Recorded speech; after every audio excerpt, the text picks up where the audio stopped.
That's a car alarm.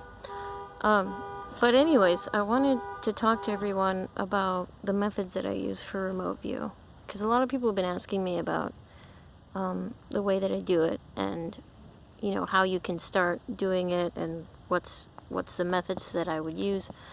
But I really want to go over some of the risks first, because I guess almost anything, you're going to have some kind of small risk when you try it for the first time. But especially with remote view, there are some serious risks that can crop up if you don't know what you're doing. So I would put the risks into 3 basic categories. There's basically negative energetic beings that don't have intelligence that can try to latch onto you. So they're kind of like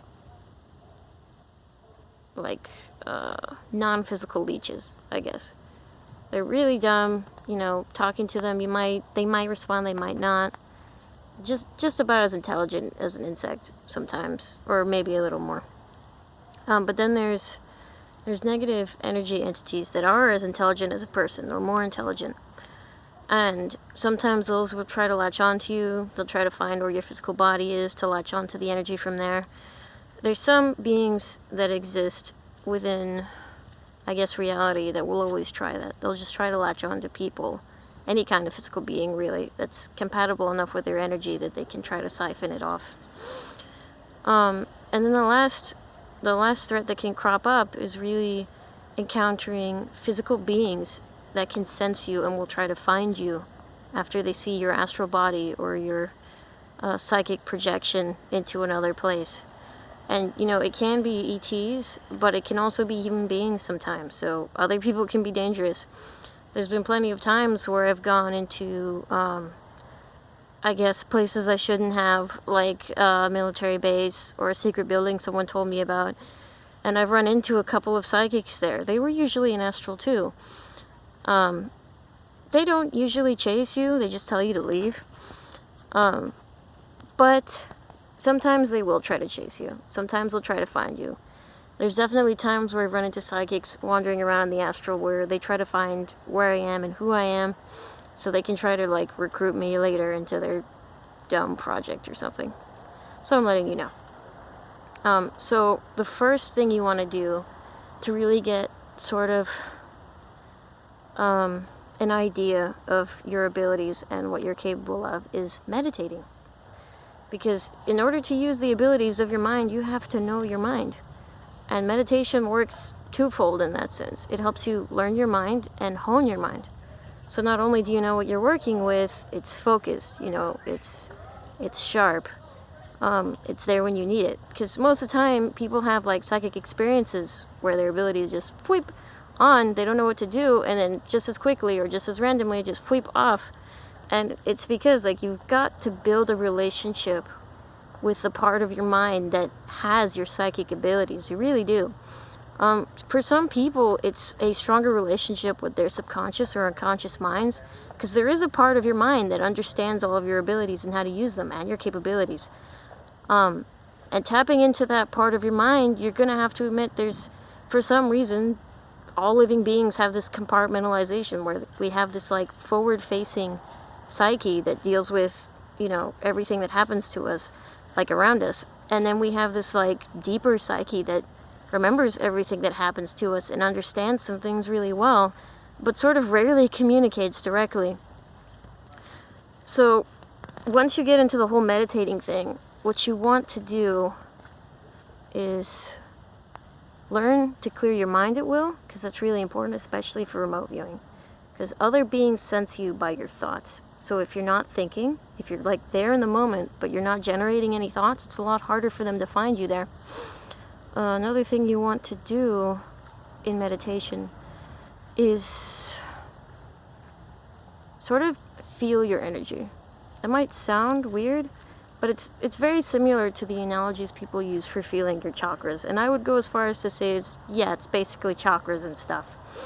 You have this outer aura, you have these inner chakras, it's this whole energy flowing system through your body.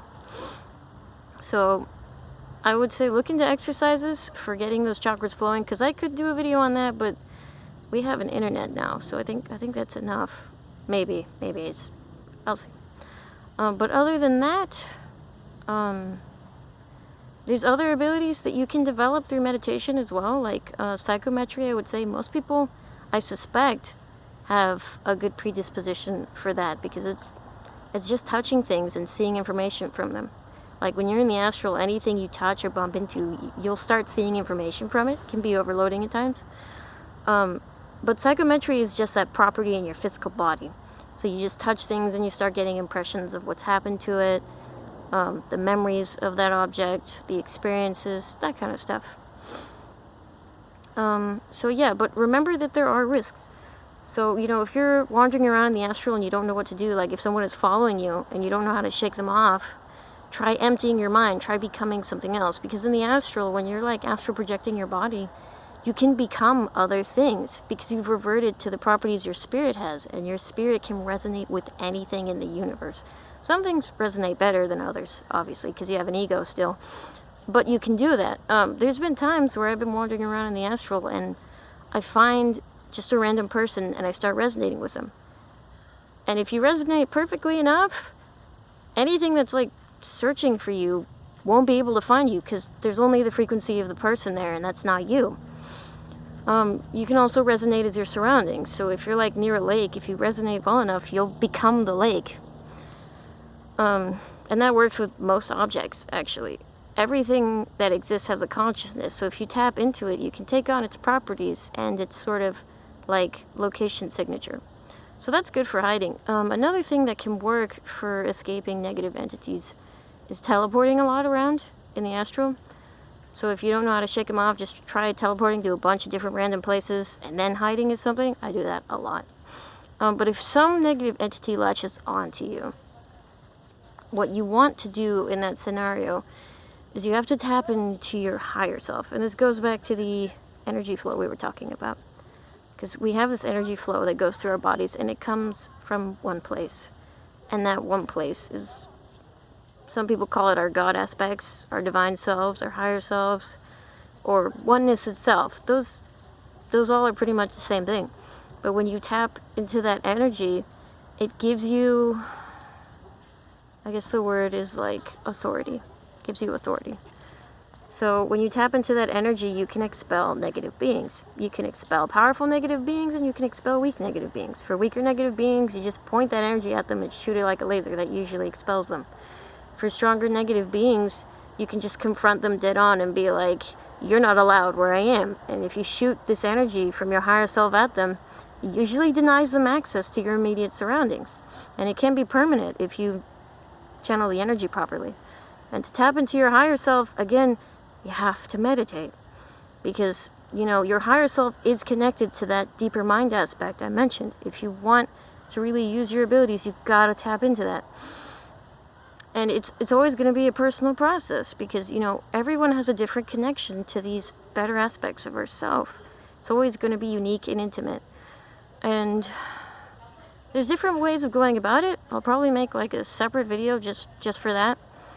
But other than that, telepathy can be pretty easy, but it takes practice. So, yeah, telepathy, all you need for that is really just be able to clear your mind at will from your own thoughts, and then focus on the frequency of the person you're trying to connect with. So if it's like a person in another room, just focus on the image of them, and imagine that slowly your mind touches theirs. That's what I did a lot in the beginning when I was trying to do telepathy with other ETs, like consciously. And it pretty much works. It takes a lot of practice. It takes a lot of practice to get it good. And usually the ETs will always be better at it, because ETs practice a lot on their own planets anyways. But it's a good start. Any other abilities I can think off the top of my head? Telekinesis, it's that energy field again. Another thing that you can do to strengthen your abilities is to clean your energy field. And the way that you do that is you clear out your chakras and you channel divine energy, because divine energy is very cleansing. I guess kind of like soap. It's pretty much like soap. It's just positive effects everywhere you go. But other than that, I think that's all for today. So, moral of the story is, remote view carefully. If you want to check out an alien base, or like a military base, be careful. zip in and zip out. That's what I'd recommend. And I wouldn't really recommend doing that at all. I'd recommend some practice and watching some more guides. But until then, happy UFO day, everyone. Peace out.